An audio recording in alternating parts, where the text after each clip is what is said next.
Now, in its 11th year, this is GabNet. Talk like you've never heard it before.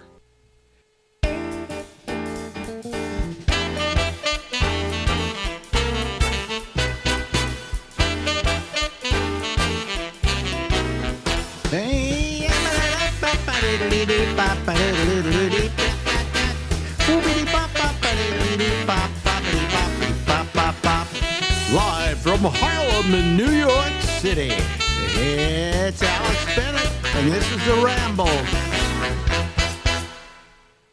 Ladies and gentlemen, all the way from San Francisco, California, where he just happens to live, is the, let's see here, iPhone-less, internet nothing Larry Bubbles Brown. Landline owning. Yeah, I was thinking about that. I text you. If I text you, which I don't do, I write you an email. But if I text you, would you use your phone to write me back? I can get text. I can get text on the flip phone. Yeah. Yeah, but then if you write me back, don't those flip phones? Don't you? If you want C, you have to go A. Yeah, exactly. It's more trouble than if you had a smartphone, where it's kind of annoying. Yeah. Yeah. So I don't know why you don't at least have a smartphone. Forget about the internet. Although you could get the internet on your smartphone. But a smartphone would make it easier for you all the way around. I don't think I would be able to learn how to use one.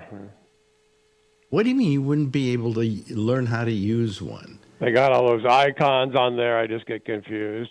You're not a moron. I think I am. Oh, really? Yeah. Okay, you think you are. Okay.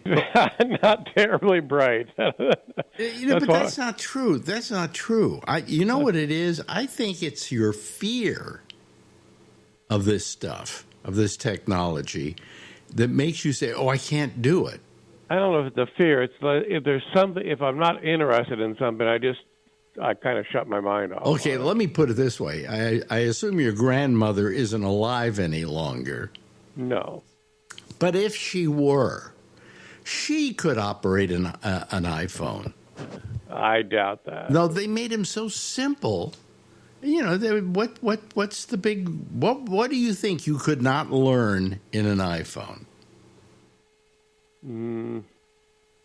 Huh? Probably how to send a text. I don't know. Well, okay, I give up on you. I just give up on you. I'm not going to try. It's like, can we sell you this car? No, I don't think I can drive it. What is with you? My. Maybe they're trying to get rid of landlines. So I don't know. I'm an old man. I'm 85. I don't have that many more years left. But in the time that's left to me, if I could just get you to use an iPhone, you'd be happy. I could go to my just reward with a smile on my face. Yeah. Uh-huh. But I can't believe you're 85. I can't believe you don't have an iPhone. Well, Herb Alpert's 90. I just saw that. So. Yes, he is. I saw him on TV, and he looks good, Mm-hmm. He looks better. I remember when I was in, I think, junior high, all I heard on the radio was Tijuana Taxi.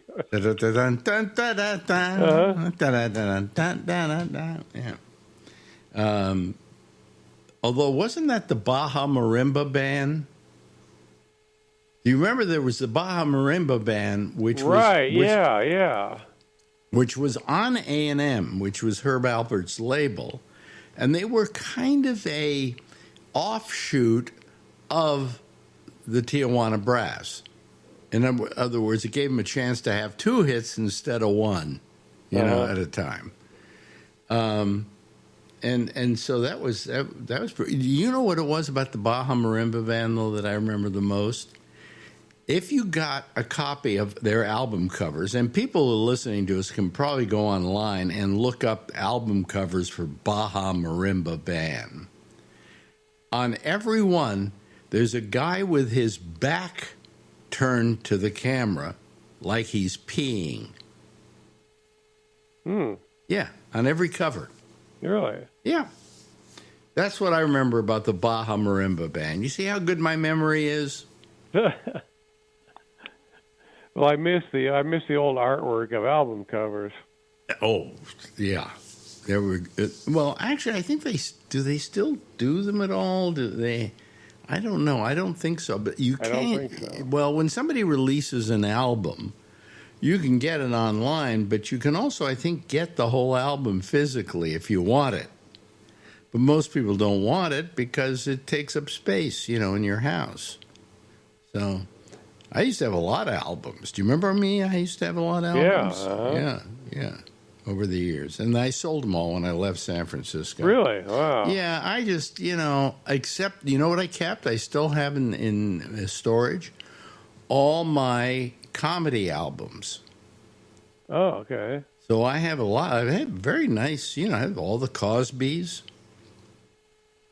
You have Shelley Berman? I have Shelley Berman, I believe, yeah. Bob Newhart. Bob Newhart.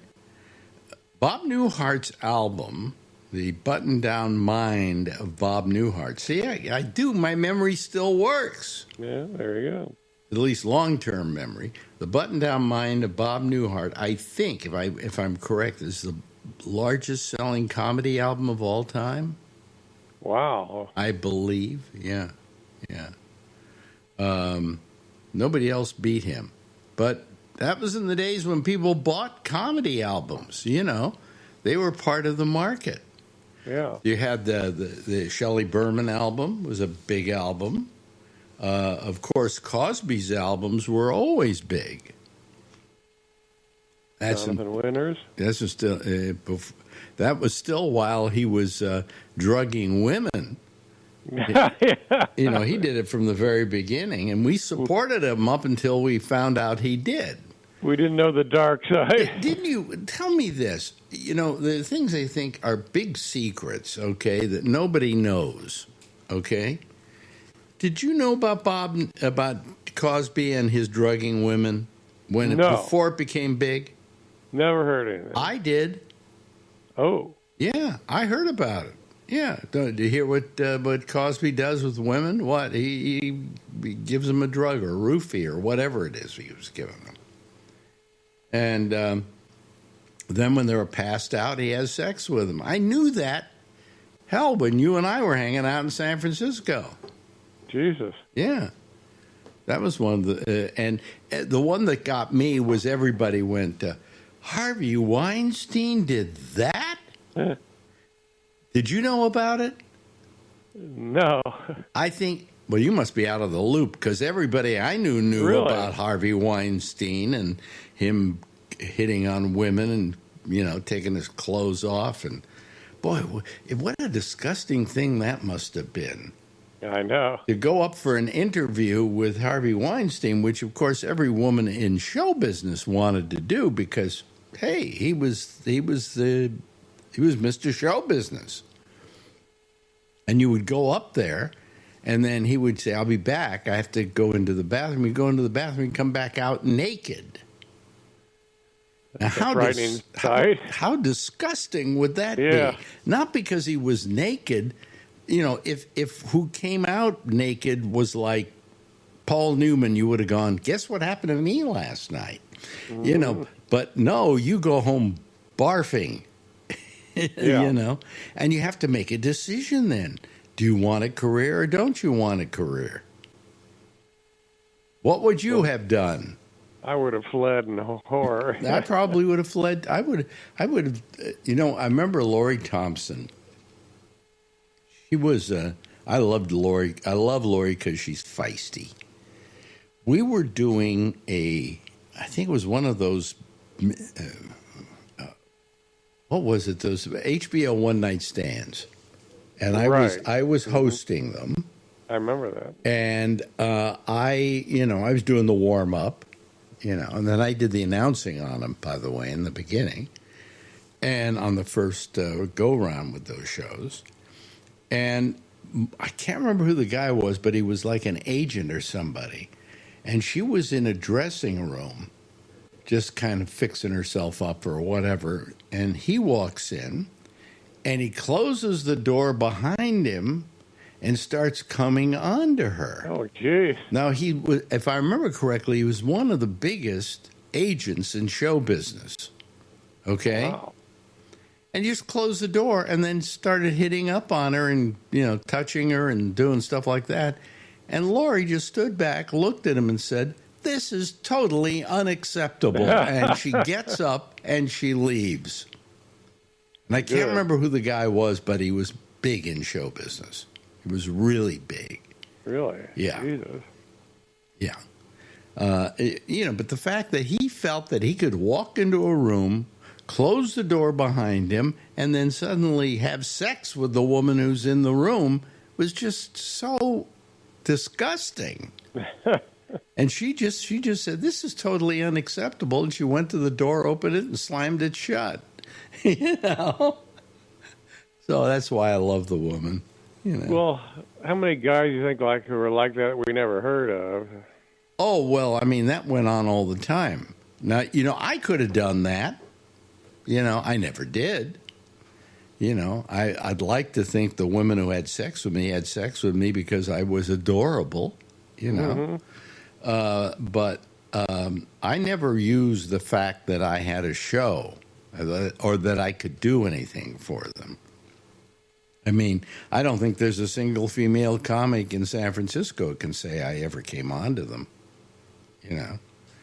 And I didn't because I considered them a valuable resource, and I didn't, and friends, and I didn't want to ruin that relationship. I mean, people always thought of me, "Oh, hey, you've had sex with Lori, right?" No, we even slept in the same bed together in Spain. No. Why? Because I appreciated her as my cohort, and I didn't want to ruin that relationship. Now, as a comic, you probably used your comedic abilities to get laid, haven't you? Yeah. Well, you do have when you're younger, you have a certain edge when you're on the stage. Yeah. And I would do my show, and some woman would come on to me, and we'd go back to my place, and we'd do whatever. But it wasn't like I forced her to, or that I used me as, and what I did as the reason why they should sleep with me. The reason they should sleep with me is because I'm so adorable. Anyway.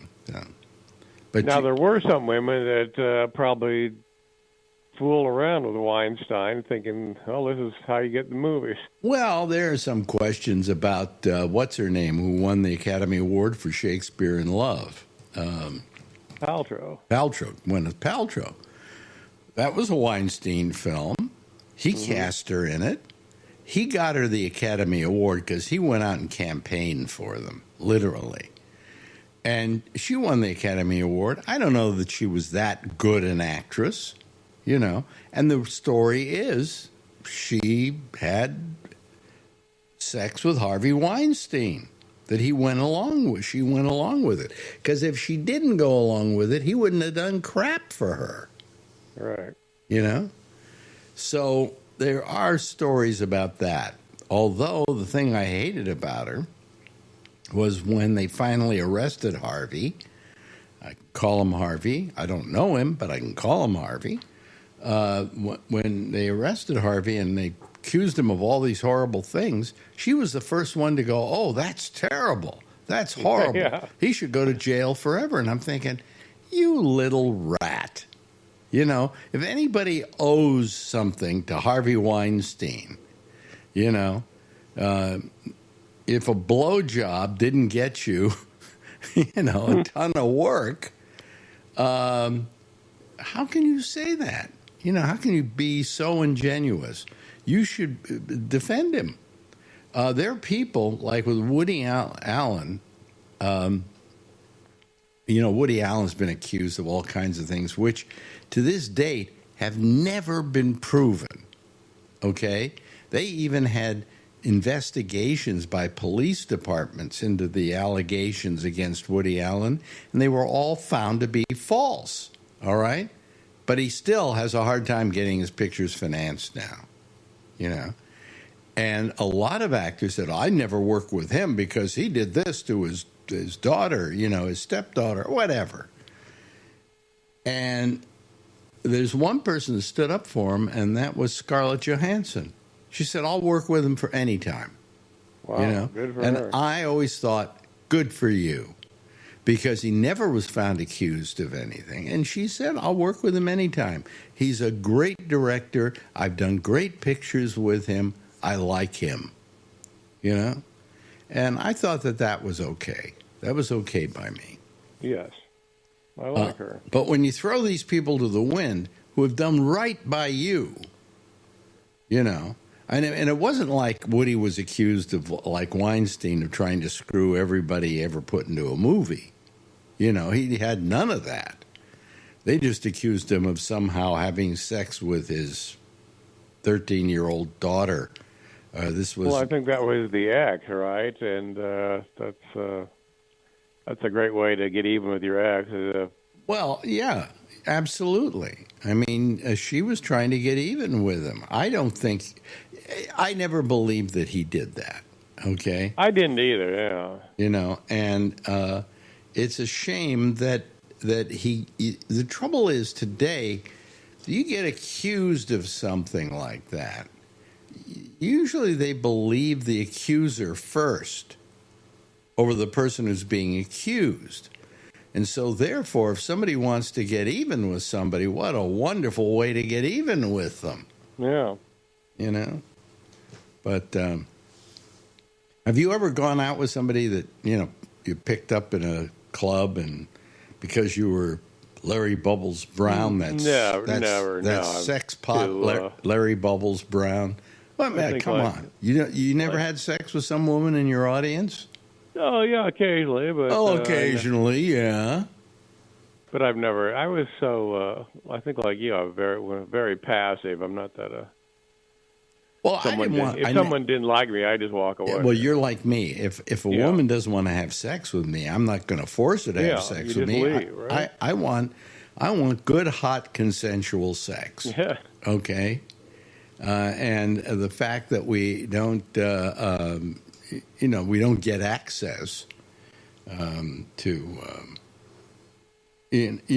good, hot sex that often, I'm not going to force it if somebody doesn't want to. That's just me, you know. And it's you. You don't want somebody to have sex with you who doesn't want to. Takes all the fun out of it. It does.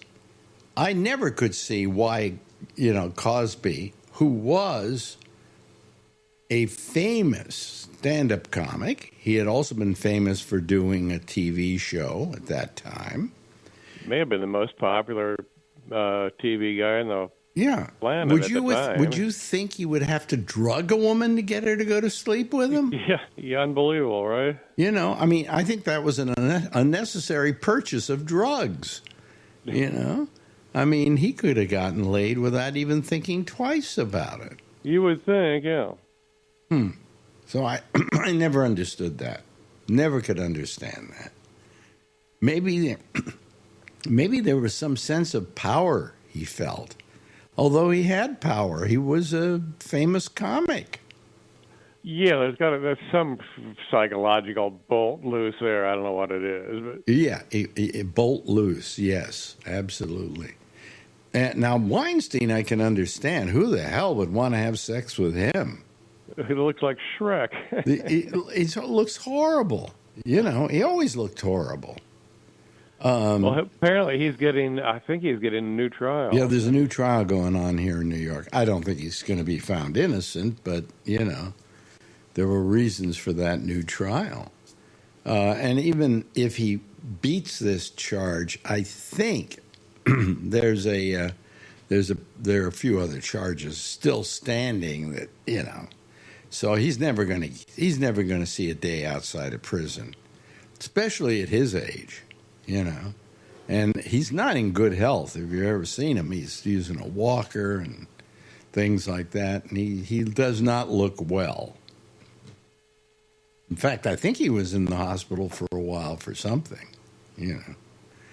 Now, the big question here is, and I think this is the big question of the day, did J.D. Vance kill the Pope?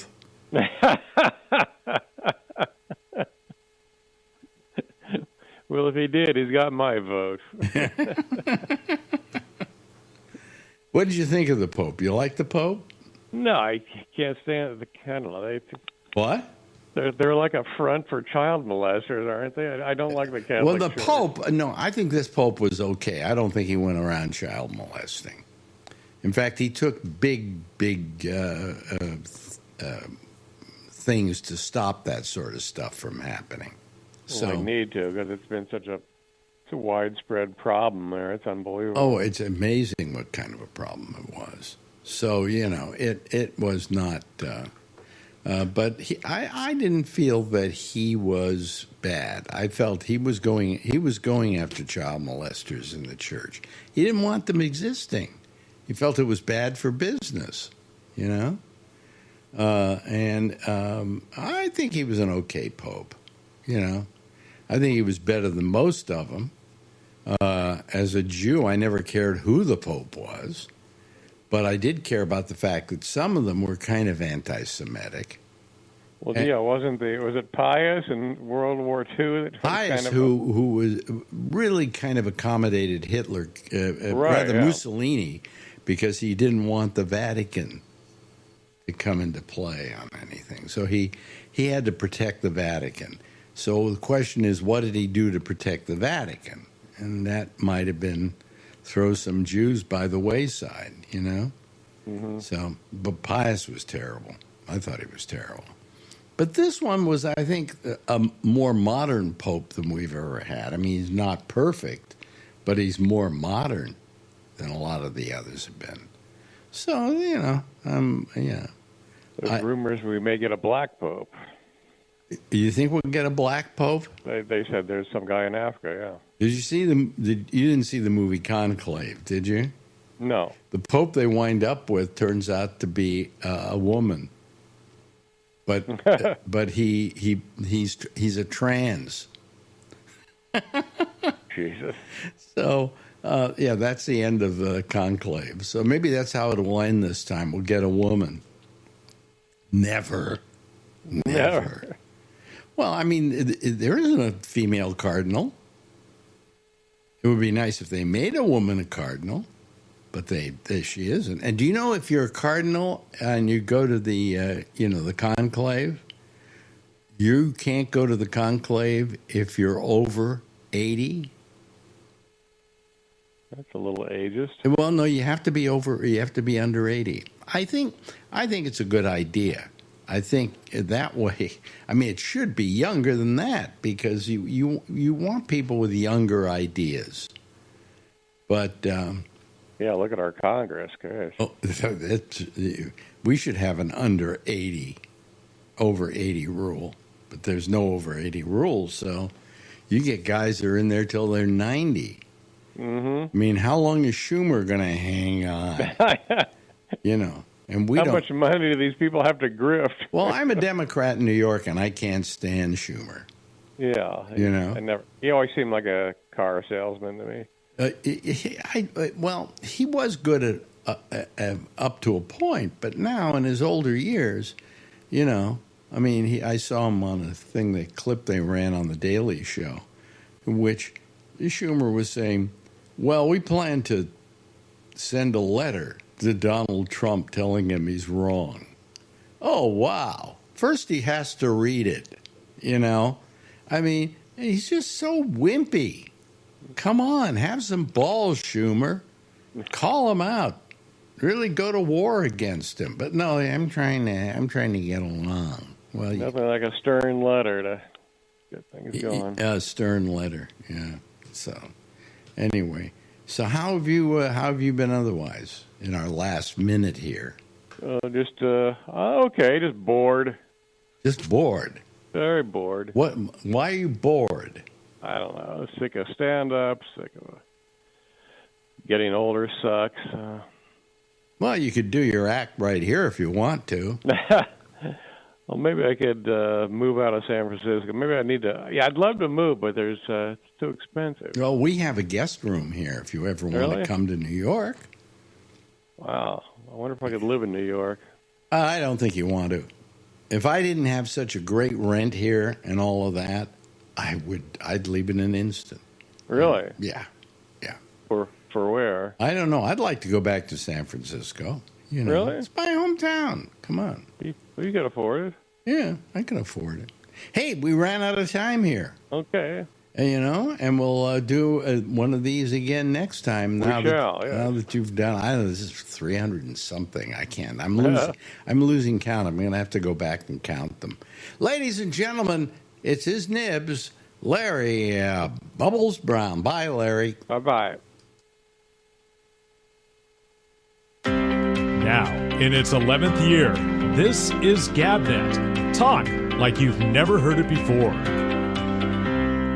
Yes. Thank you so much, Larry. We really appreciate it and always enjoy having him here. And we usually do it on Fridays, so that's good. Anyway, hello to all of you. How are you? I wish I could say I was really okay, but I went in. I had the most brutal dental session I think I can say I've ever had in my life. You know, and they were doing a root canal, which I've had, God, half a dozen root canals, maybe more, you know, and never had the kind of discomfort. And it isn't even pain. How can I put it? It wasn't pain.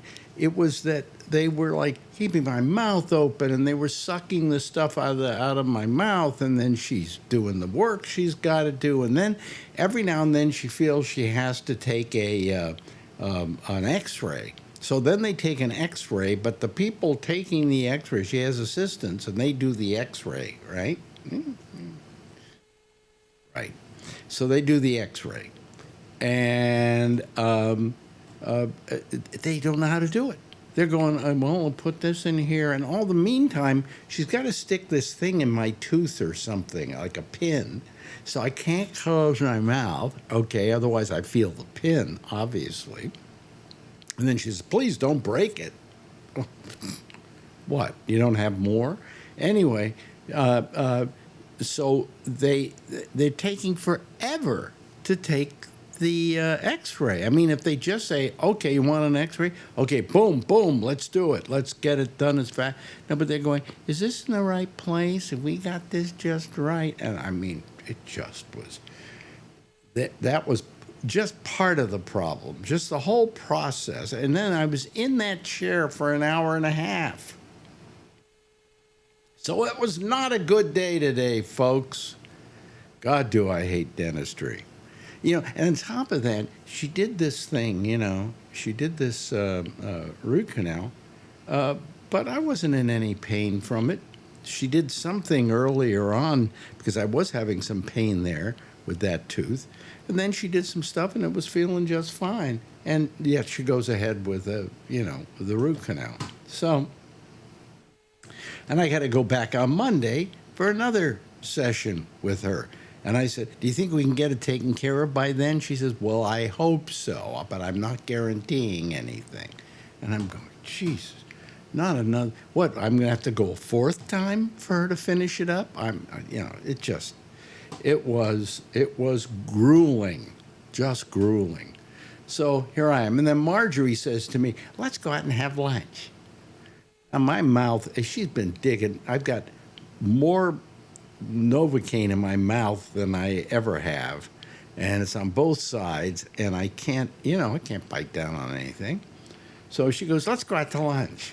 And I go, well, I don't know. I don't feel like it. I would rather just go home, lie down, maybe sip something out of a straw. And Marjorie goes, well, then I'll go by myself, and you can go home by yours. So finally I said, okay, I'll go to the restaurant with you. So I went to this restaurant. And I got to tell you something. We've been to this restaurant, God, many times over the last many years. And I'd say maybe the most it's ever come to is something like $90 or something. And that's because we get two entrees and we get some calamari and we get the tiramisu because it's very good at this place. It maybe came to like $80, $90, and that was high. We thought that was high. Today we went in, we got the same food we always get, okay? And I'm sitting there getting ready to eat, okay? And I'm eating all the stuff. We got the calamari, then she got a pasta entree, and I got a pasta entree, and not one of the really expensive ones or anything. And then we got the tiramisu, and she got a Prosecco. She always has to have a Prosecco. With tax, it came before tip, okay, to $145. Now, I remember spending $145 just a few years ago for dinner, and that's because we went to a really fancy place. I don't understand it. I don't get it. I don't know why, but it's just terrible. Anyway, so things are getting to cost more than they ever have. And I couldn't eat. I ate some couple of calamari, and then I tried to eat a little bit of my pasta. But I found that whenever when you're, what happens with Novocaine, it's not the Novocaine hurts or anything like that, but it dulls everything here. So you keep biting on the lip because you can't feel it. Do I have to go into it? Anyway, so that was lunch. Otherwise, Marjorie would have gone home and had lunch without me. Okay. Anyway, let's bring everybody in here, and let's see if all the people are here. We have, we have Kevin, we have Charlie, we have Josh, and we have Alan. Hello to all of you. How are you? I'm doing good. Good. Yeah. So you got to stop eating in Trump Plaza. It's not your monologue here talking about how much it cost you to go out to eat. What do you mean Trump Plaza? Food is expensive nowadays. You go into restaurants nowadays. I used to go to this one restaurant, and I'd get just a simple omelet, toast, and hash browns, and it was $14. It's up to $22, and the omelet is smaller. Oh, you know what? We love the tiramisu there because we consider it the best tiramisu. I love tiramisu. Best tiramisu anywhere. Okay, so we get the tiramisu today, and we're going yummy, but then we look at it and we're going, there's a third less in this cup than there usually is. Shrinkflation. Yep. Hey, I don't care if you charge me a little more. Give me a full cup of it, Absolutely. So, absolutely. Hello, Mark Thorner. How are you? You can tell your buddy Larry, Bubbles Brown, my Yeah. 94-year-old mom knows how to use an iPhone very well. I know. It wasn't like Apple invented those things to, make people get confused. They wanted to make them as easy as possible to operate. Yeah, now I know why Larry doesn't do the live thing on video with you, because he doesn't have the technology. That's why he probably has a rotary phone at home. Well, no, yes. Probably does. Here's what happened. Here's what it is. I think I mentioned it in the interview. They gave him a month's worth of internet service, and it's it was a what do you call it? Promotion. It was a promotion. After the promotion, he went back to dial up. Huh? Yeah. So he doesn't have. I know a while back he didn't have a phone. Does he have an iPhone now? No. If I could teach my 92-year-old no, mother. No. Hold on a second. I mean, our good friend here, Mr. Thorner, was saying exactly the same thing about his mother. Right. So you need not re-emphasize it. No, Okay. what I was gonna say is I live close to San Francisco and Bubs lives there. I'll come over there and teach him how to use a damn iPhone. You know, I can teach. We already tried.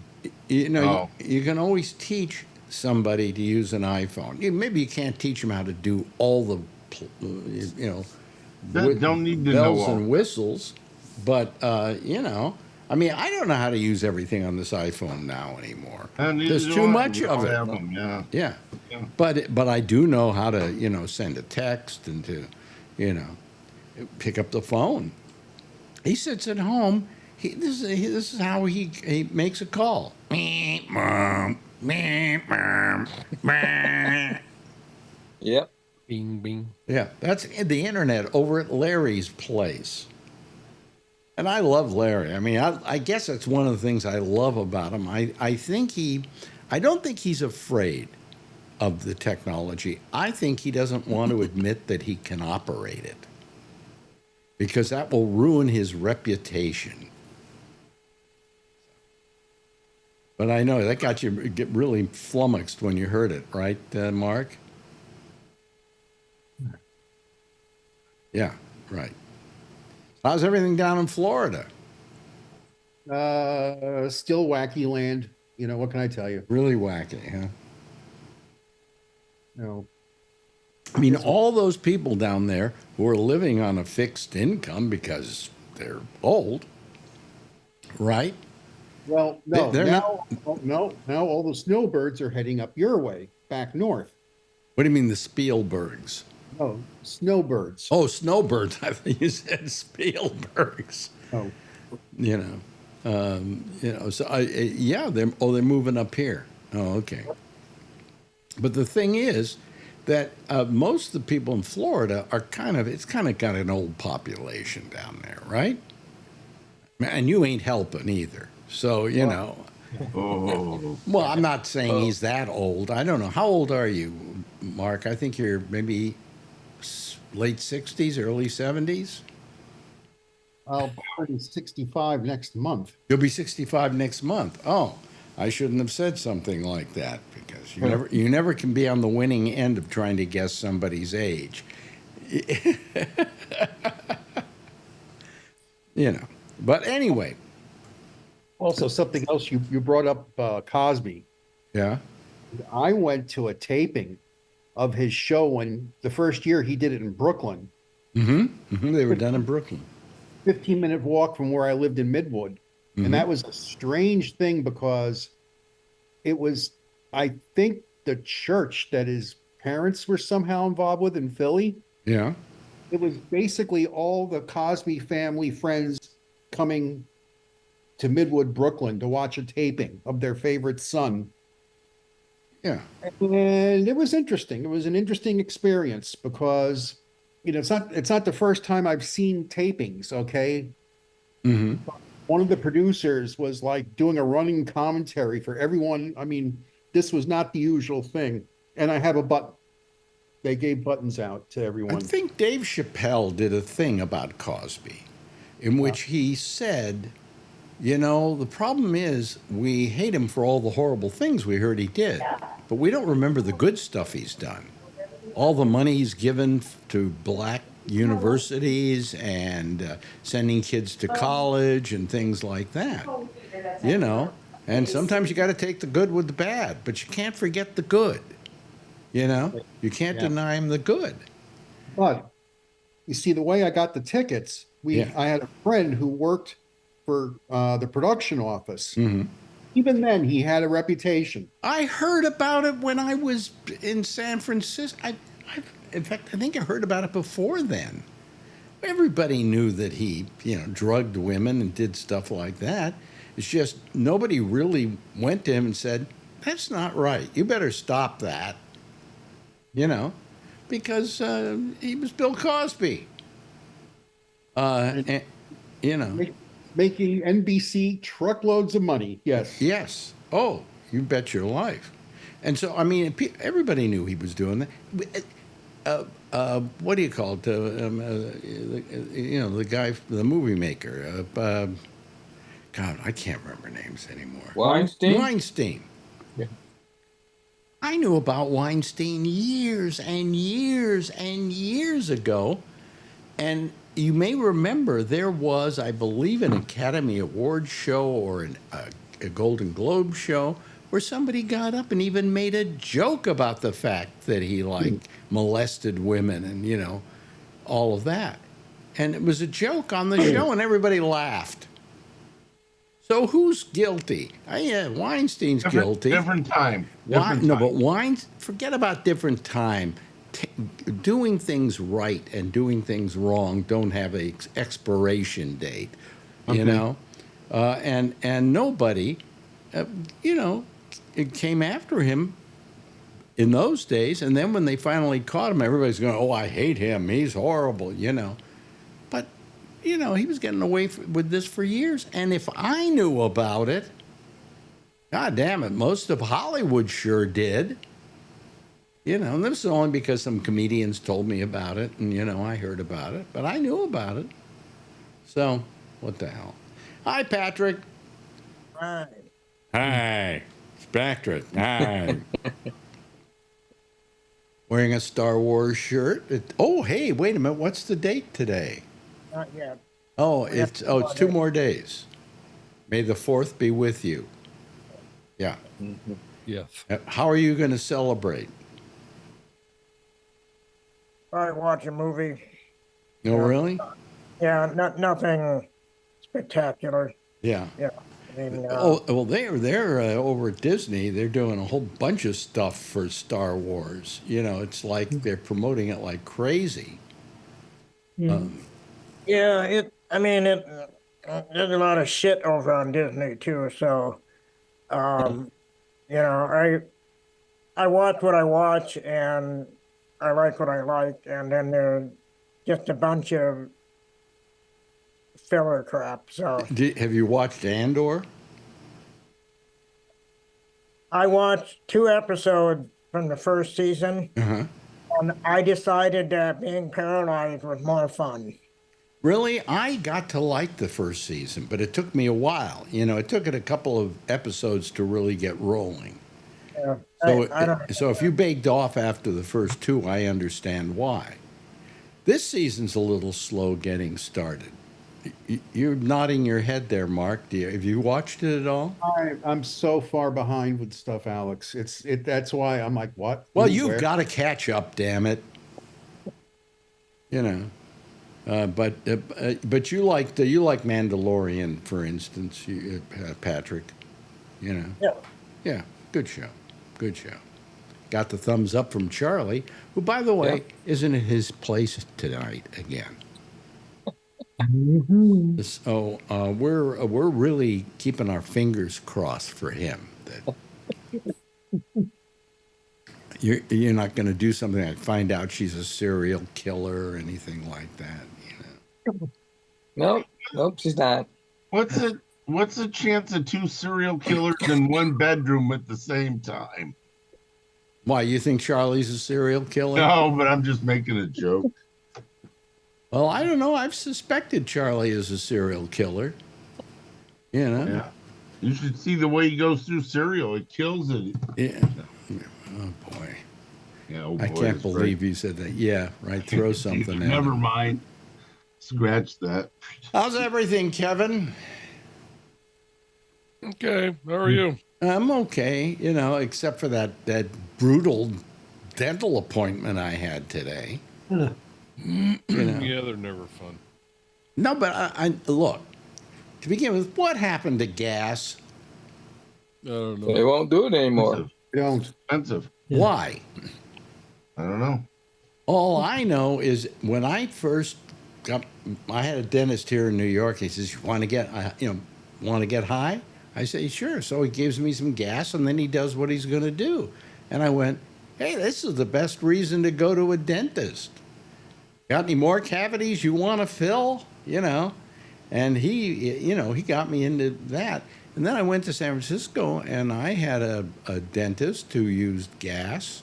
I got gas whenever I got my teeth cleaned. That happens to me too. I mean, it was fun, and it also, the great thing about it is it made the time pass faster.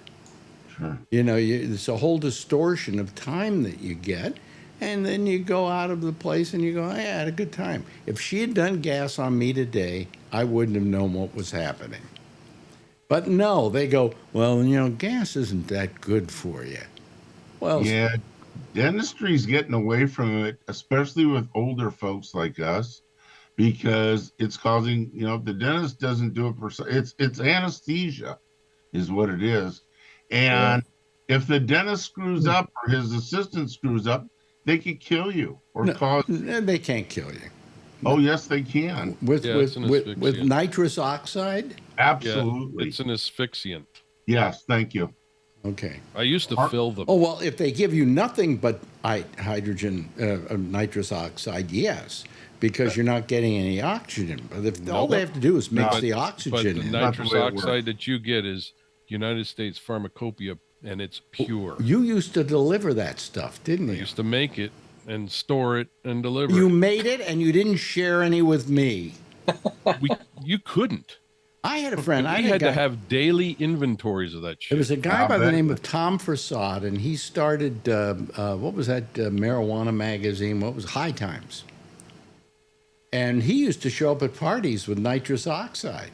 Well, yeah. Just a big blue tank of nitrous oxide, and everybody would go up, and he'd give you he had, I think, some balloons filled with oxygen, so you'd take a hit of this stuff, and then you'd do the oxygen as well. Straight up nitrous in the balloon. Yep. A straight up nitrous. Yeah, see, that used to happen to us when we get these phone calls at work and say, hey, I got this big blue cylinder in my front lawn. I'm over in Berkeley. Oh, the Dead had another concert. Let's go over and get it. Yeah.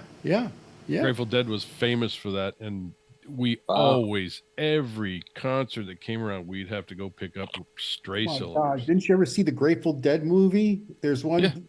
Yeah, there's that one famous scene that had like the communal nitrous tent. Yep. With the most amazing Rube Goldberg contraption. Even to this day, I'm like, huh? What do they do? They fill the tent with the nitrous oxide?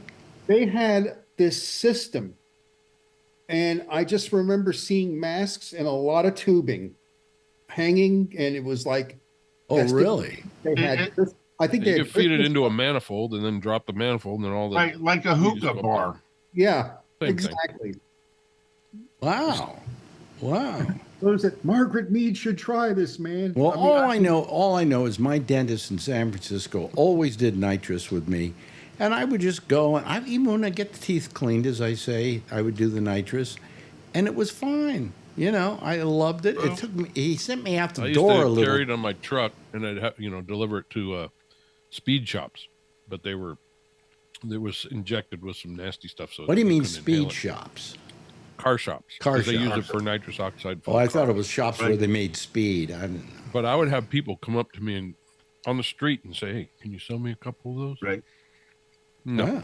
Yeah. Well, a lot of people. They used to drag racing. Oh, what the people used to do is, remember the little whippets that they put in the whipped cream thing?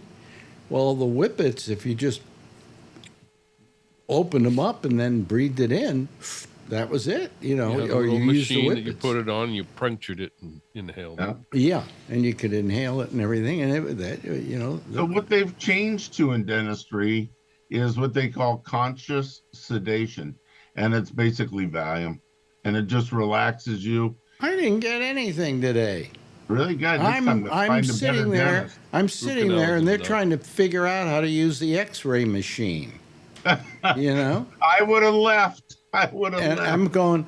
Do you understand that I have this pin in my tooth, and I have a hard time swallowing because I'm back like this, right? And I'm having a hard time swallowing.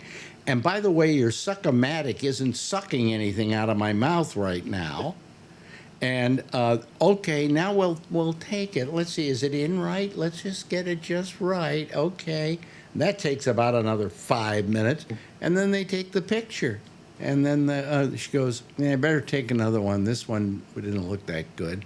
So then they take another one, and by now I'm gagging on my own saliva, okay? And they're all going, "How does this button work?" And then, they put the big apron on you. Like you're going to have babies. The big lead apron. Now, I have no idea why I'm getting the lead apron. Okay. So you don't get have a child. No, That's right. That's right.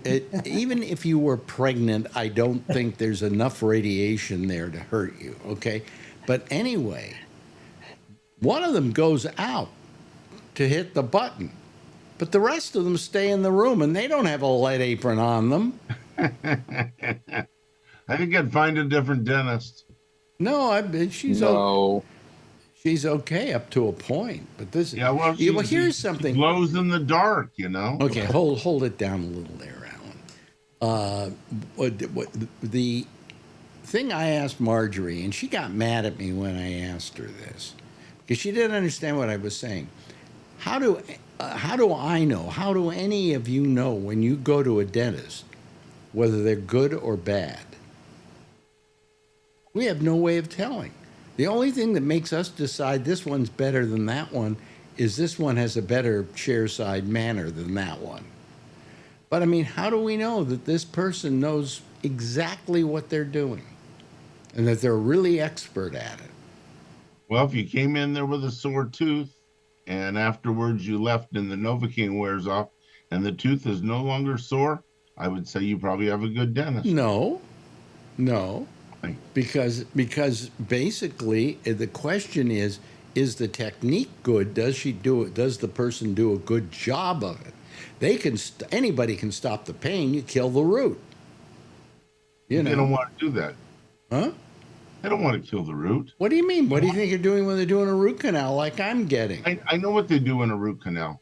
But I well, what do you say? They don't want to kill the root. They love killing the root. If you have a cavity in there, they numb you up and they get. If you have a toothache, you're pretty well going to a root canal. Yeah. Am I right, Charlie? Yeah, most of mine were. I was just pain from the toothache, and that's when they did the root canal. That's what you know to be so, right, Mark? All too well. Yeah, I mean, when you. I was still living in Manhattan when I had mine done, and luckily, my brother-in-law, may rest in peace, that was his specialty, was root canals. Oh. And one of his pals he went to Boston to get his education, and one of his pals was practicing in Manhattan, so it helped. But oh boy, it's something I won't wish on anyone, Alex. What? I'm 60. I'm older than you here, Mark. I'm 66. I've never had a root canal.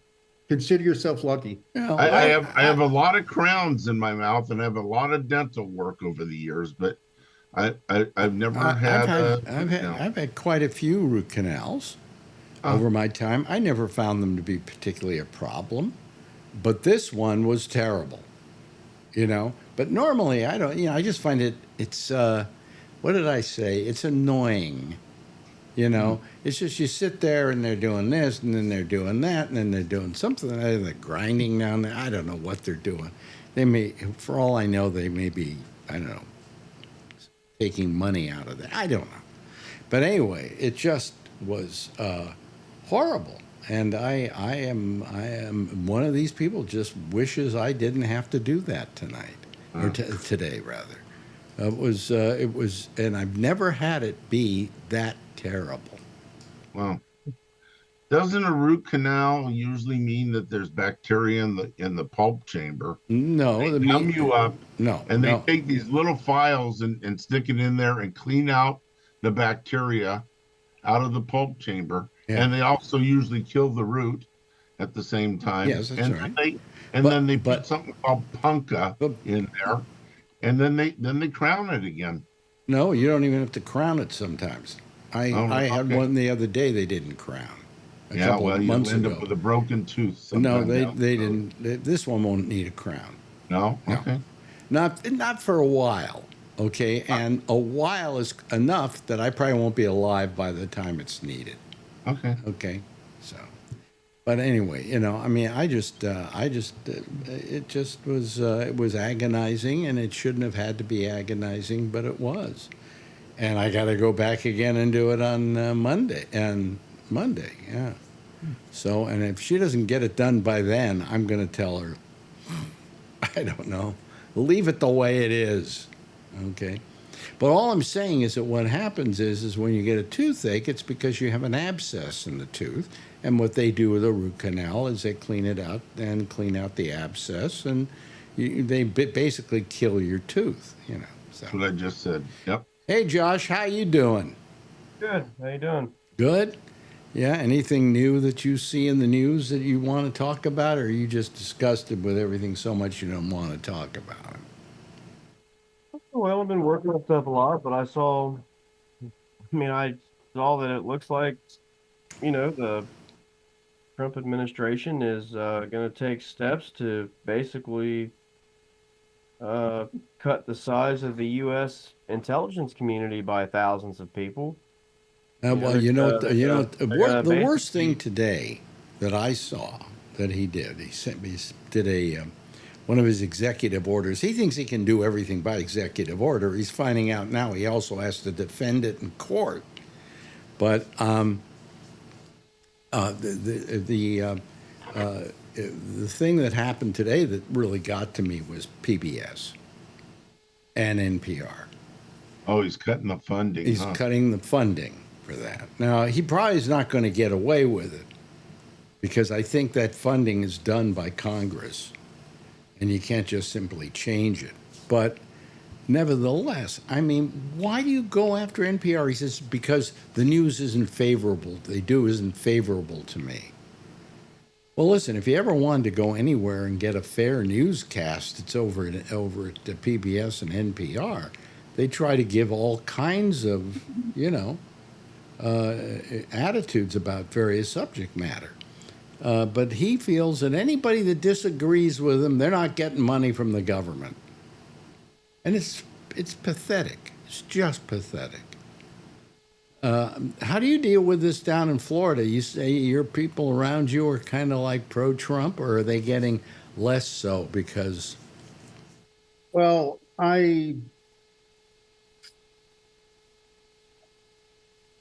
there's a lot of buyer's remorse. We'll leave it at that. Okay, that's a good way of putting it. Yeah. And because what I was saying earlier about older people living in Florida is these are the very people who are going to be harmed the greatest by what he's doing, because if the stock market does badly, so do their 401ks, so do all those, retirement funds that they have. Yep. I looked at mine today, and thank God it really hasn't been affected that badly, But a lot of people are in 401ks. Those things are, they just put into funds which are considered kind of gold standard, but not anymore, So I just wondered how the people those older people down in Florida in those retirement communities. Do you live in a retirement community? I don't. No. The reason I ask is because even though you're not, you just turned 65, did you say? I will. You will turn 65. You're still allowed to live in a retirement community down there. But you don't. No. I mean, first off, I'm not on the same coast that Century Village is, okay? Oh, okay. And, I live very much on my own, and I'm still able to. Mm-hmm. There are over 55 developments here, but it's like, no, I don't need that, Well, do you live in an apartment complex? I live in a gated community, which is the standard around here. Yeah. And I have my own place. But, what do you want? I'm a Jew from Brooklyn, Yeah. Yeah. Is this a Del Webb community? No. Oh. I don't know if he made it to Florida or not. I don't so. think there are Del Webb communities left anymore. Oh, Sun City, Arizona Yeah. is a Del Webb community. They built the But community. Del Webb's been dead for how many years? Yeah, well, he also built the first casino in Las Vegas and worked with Bugsy Siegel. And he said Bugsy Siegel made him very nervous because he could snap in a moment's Well, no, notice. he was one of the people that helped build the casino. I don't think he built it. I thought he was the actual builder of the Flamingo. No, actually, the truth of the matter is that not even Bugsy Siegel created the Flamingo. The Flamingo was initially created by some other developer, and Bugsy Siegel went in and muscled him out. You know, I mean, you can either. Why not? Yeah, so. Why not? It's wonderful. But and then Bugsy Siegel and his girlfriend were ripping the other mobsters off. No, she was ripping them off. Really? Yes, not him. Well, they didn't like it. No, they didn't like it at all. He was watching the news in Hollywood somewhere, and several bullets went through him. So no, he was sitting in his living room. Right. He wasn't. I don't think he was watching the news because I don't think there was television then. Oh, I don't know. Wasn't it in the 40s?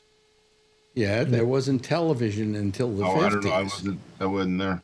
Till the 50s. Yeah. Well, after they shot him, he couldn't have seen it because they blew one eye out. Yeah, I know. Yeah. They did their job okay. But anyway, so tell me, is this move that he made against NPR and PBS, Josh? Does it go against what he has the power to do and not do? I would imagine. I mean, money is congressionally appropriated. Mm-hmm. Or occasionally, I believe, certain appropriations to some things that by statute, the executive might have been given statutory authority to oversee it in certain ways or things like that. But I haven't heard that this is one. And at the end of the day, anything monetary is controlled, by the legislature. It is only up to the executive to see that their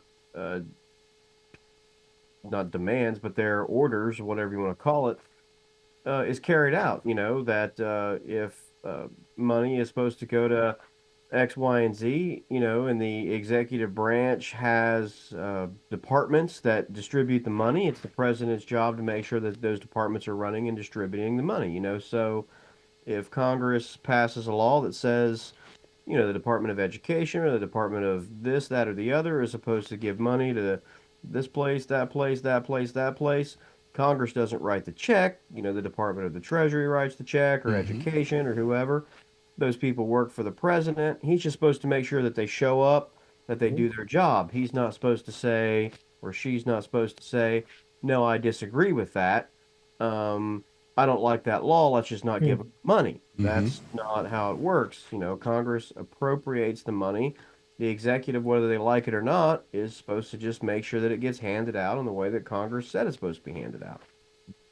Well, it just seems very wrong that he could possibly stop giving money to people because he says they don't agree with him. Well, it is wrong, which is exactly why the Constitutional Convention decided that the legislature would be the one to appropriate money and not the executive, because the executive is one person, the legislature is a number of people directly elected by the people. So that's the point. If there was a certain member of Congress who didn't like a certain group, he or she is just one person. It's not possible for them to unilaterally say, I'm not going to give money to that group over there because I don't like them. It would take, a majority of the Congress, in some cases for certain appropriations, 2/3 of the Congress. So it would be impossible for that to happen. It goes against statutory law. It goes against constitutional law, and it goes against the spirit of what the framers of the Constitution intended. I mean, that's clear as day. Okay. So there you go. But will they do anything about it? You know, and here are all these courts who are saying, you're wrong, you can't do this, you can't do that. And then he says to them, well, I'm going to do it anyway. And now what recourse do they have? And are they going to take that recourse? It's really weird. It's just strange. But I was, I just find it really off-putting all the way around that he is entitled to get away with this stuff, or he thinks he can. And I don't think he really has any basic knowledge of what the Constitution is, or how the country works, how the and he was president once. He should have learned the first time. Well, I'm sure he didn't. I mean, no, but he didn't try to do all of this either. So I mean, let me ask you something. We have how many Jews here? We have Mark, who's Jewish. We have Jeff, who's Jewish, and the rest of you are all, as we call it, goyim. Okay. Anyway, what? Oh, you're Jewish too. Yes, I forgot, Alan. It's just you don't look it. Anyway, here's my question to you. How bothered are you by these bunch of Gentiles telling us what is anti-Semitic and what isn't anti-Semitic? Mark? They can go pound pavement. Yeah, but am I right? I mean, it's like the old days. It was always, and Charlie will agree with me on this one, it was always a bunch of white people who said what the black people were bothered by. And in this case, I'm going, how dare you tell Harvard they're anti-Semitic? That's my job, okay? But not some Gentile named Donald Trump, has no idea what anti-Semitism is. That's true. Am I right, Jeff? I agree with you. On that. Let's see your face, okay? Yeah. I'm here. Yeah, right. I mean, am I right? I mean, don't you get a little bothered by the fact they're always saying, oh, Harvard's anti-Semitic? That's not true. Huh? That's not true. It's not true, and neither is Columbia University. The fact that there were demonstrations that took place on their campus and they didn't know how to control them well enough doesn't mean they're anti-Semitic. I agree. And I, by the way, and I'll ask the Jews here, how many of you Jews here believe that somebody is anti-Semitic if they're against Israel, if they don't like what Israel's doing in Gaza? Or any thoughts on that? That doesn't make somebody automatically anti-Semitic, does it? No, I don't think Makes so. them anti-Israel. No, I could be pro-Israel and against what Israel's doing. Okay. There are people in Israel who are against what Israel is doing. Are That's they true. anti-Semitic? Probably not. No. I'm against what Israel's been doing in Gaza and how they've been handling that situation. I think it's barbaric. But does that make me anti-Semitic? I guess I'm an anti-Semitic Jew. You maybe don't. You don't agree with me, do you, Mark, about Israel, or that they've been acting in a bad manner? I don't even want to get into this, Alex, because it's a can of worms. Yeah, it is a can of worms. And there are problems that should have been dealt with. I'll say this. There are problems that should have been dealt with a long time ago that were ignored. And Well, let's start in 1948. well, it goes back even before that. So, and this is the resultant, and that's all I'll say about it. I mean, these people all live in this part of the world. They should get along with each other. Oh, You know, if you take out Hamas, yes, they will. But until that I has don't been, know that Hamas taking out Hamas will do it. yeah, there's a lot of other factors Yeah. that, Well, and yeah. It's But it's I think taking out Hamas is a good start, though.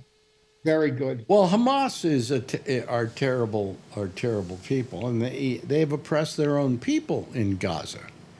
Yep. But you don't take a chainsaw to a problem. You try to use a measured approach.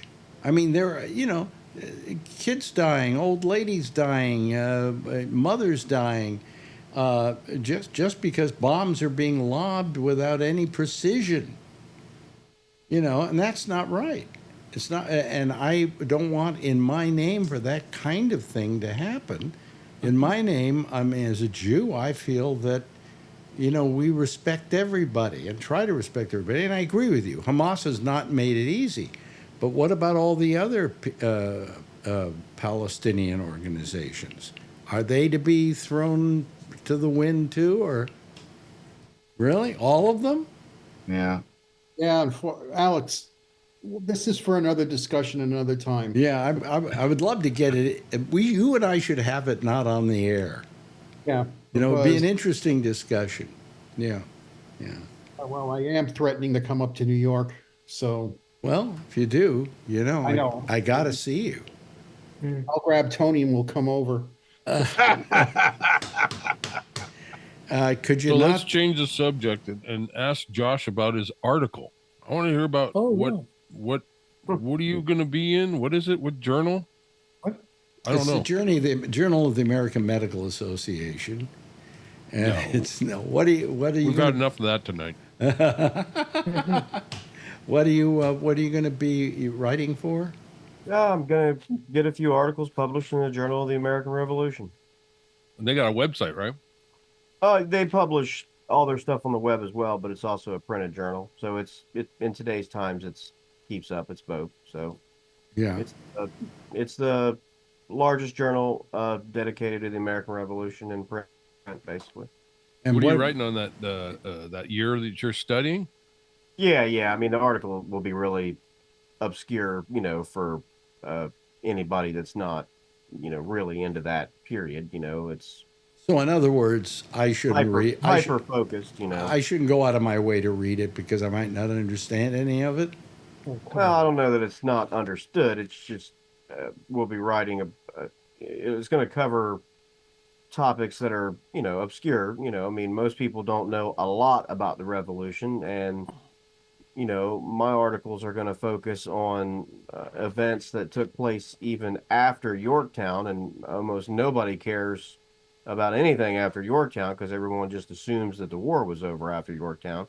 But it wasn't. There was a good year and a half before the peace treaty was signed. Mm-hmm. So at that time, we were still in a state of war, and while the main army of the Continental Army and the British Regular Army didn't face off in any kind of battle after Yorktown, that doesn't mean that partisan bands of loyalists and patriots did not engage in a de facto civil war for a year and a half Oh, after okay. Yorktown. All right. Yeah. Which they did, and at times it was very bloody.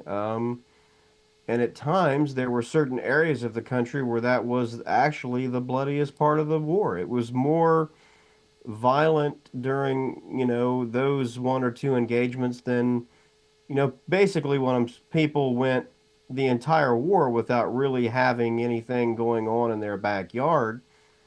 And then after Yorktown, they lived in a lawless land in parts, so Yeah, but did I have a few articles the on that. English go back to England at that point? Well, after the Yorktown? British would eventually return, evacuate, but the main violence after Yorktown was not perpetrated by British regulars or the British government. They had all but given up, for the most part. they kept up some appearances in case the war ramped back up. But after Yorktown, the British government redeployed their troops to fight the war in other parts of the world, like the Caribbean, parts of India, things like that, because the American Revolution was really a world war on a lot of fronts because the French were in on our side and other things. So, entities were at war with each other all over the planet. So they redeployed troops to basically decided that they were going to give up the colonies, and then they went to protect their territory in the Caribbean, and other parts of Europe. So what was left in America was basically an occupation force to keep around in case they decided to double down and come back, which they didn't. Eventually, they would evacuate everywhere. But my point is, during that period, it got pretty bad among loyalists and patriots. They were burning the towns down and shit, right? Oh, yeah. I mean, there were some towns that were burned. I mean, mostly what you had a lot of, what today we would call war crimes. I mean, you had outright, you had loyalists who basically just would bust into the home of a patriot leader in the middle of the night and shoot him dead in their bedroom, not in any kind of military engagement or whatever, but I'd had a couple run-ins with Colonel so-and-so during the war, and I hate that guy, and I don't want the war to end without me killing him, and I just got word that he's, home on leave, and I'm gonna, go to his house and fucking kill him. We tended to think that after the war, that all of a sudden everything was wonderful, and we got a nation going, and we got our Congress going, and appointed a president and things like that. And I guess it wasn't that easy. Well, no, I mean, and all the setting up the government and all that would take another. But how come I wasn't taught this in school? How come I wasn't taught in school that, hey, it didn't, but folks, it didn't end there. Here's what happened after the war. My answer would probably be because of time. In order to teach you that and to cover it, decently, they would have needed a lot more time. And in most schools, you're required to take, I think, 2 classes in high school level in your 4 years of history, one in American history and one in world history. And I think, like when I went, you took it for half the school year. So you basically get, two classes that are 3 or 4 months long, one on American history, one on world history. So when you're in high school for 4 years, they basically get 45 minutes a day, 5 days a week for, let's call it 6 months, to teach you everything you're supposed to know about American history. That's not a very long time. Doo-dah. And you get, and I think you get one course probably in middle school, usually what they call middle school, usually in the 7th or the 8th grade. They call it social studies. But even in that, they're mixing in a lot of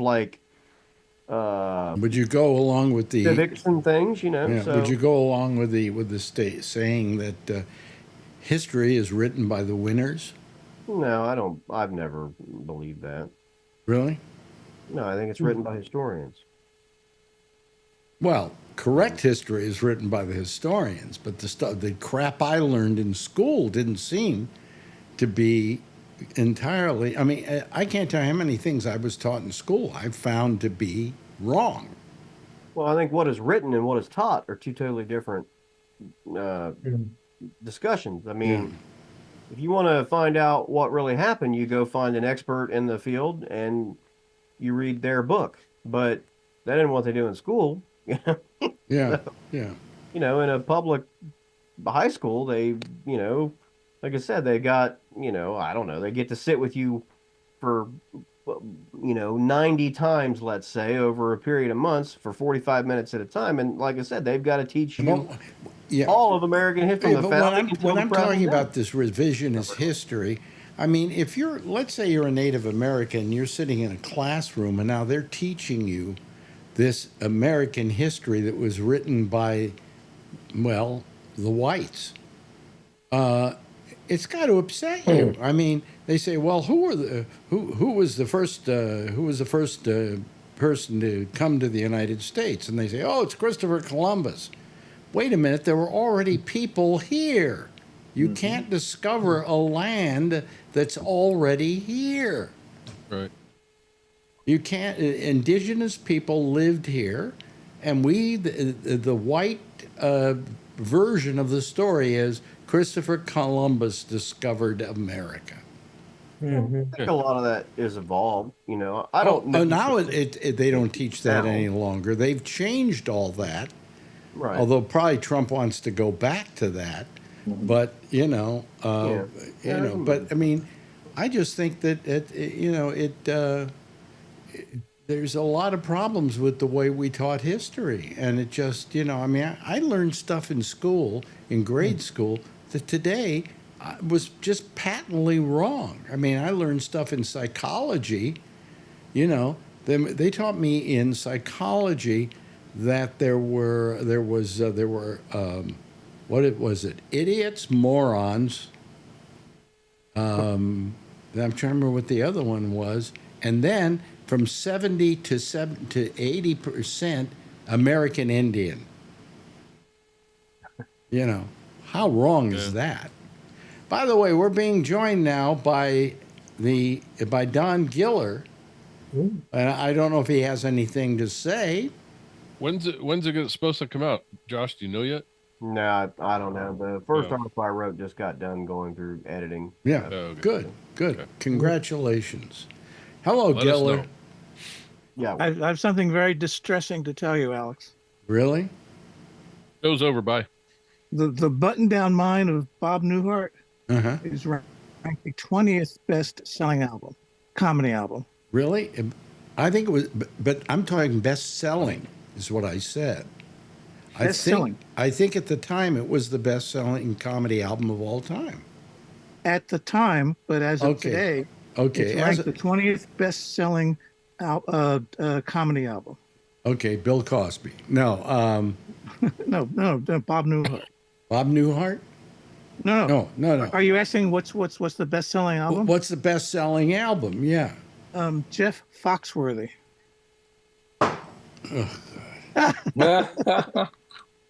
I'm sorry. Thank you for yes, you have ruined my day now. Even worse than your root canal. Yeah, well, you're a redneck if you listen to Jeff Foxworthy. Oh boy. Sorry. No, that's okay. That's okay. How many of his albums do you have, Don? I have a Jonathan Winters album, I think. Oh my God. Yeah. I've got a Johnny Carson air check, but yeah, I hear the music sounding. Did you got here just in time?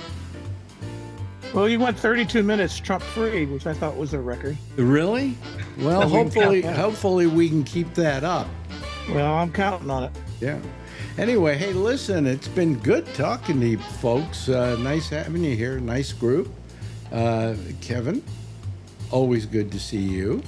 And Charlie, you've said hardly anything tonight. But Nope, what does not your shirt say? It says intelligence is the ability to adapt to change. By Stephen F. Hawking. I would have a tendency to agree with that. Me too. Yes. Alan, thank you for being here tonight and apprising me of dentistry. Thanks to Josh for giving us a nice history lesson tonight. And of course, I got to tell you, it's always a treat when you call Mark. I really mean it. I really mean it.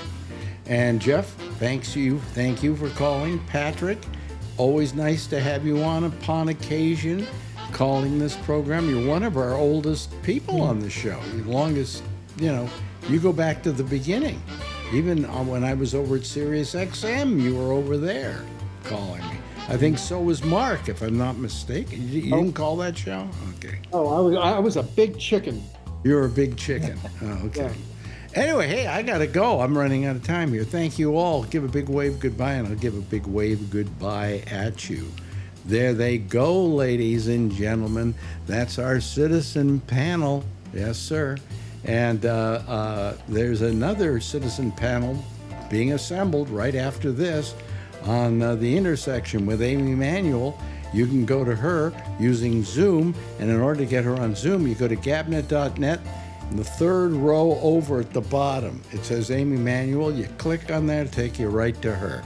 I'll see you again on Monday with the pop-up show on Facebook, and then I will also see you next week on Wednesday. Same time, same station, life. In the meantime, as always, if you see her, of course, tell her I love her, okay? Good night, everybody.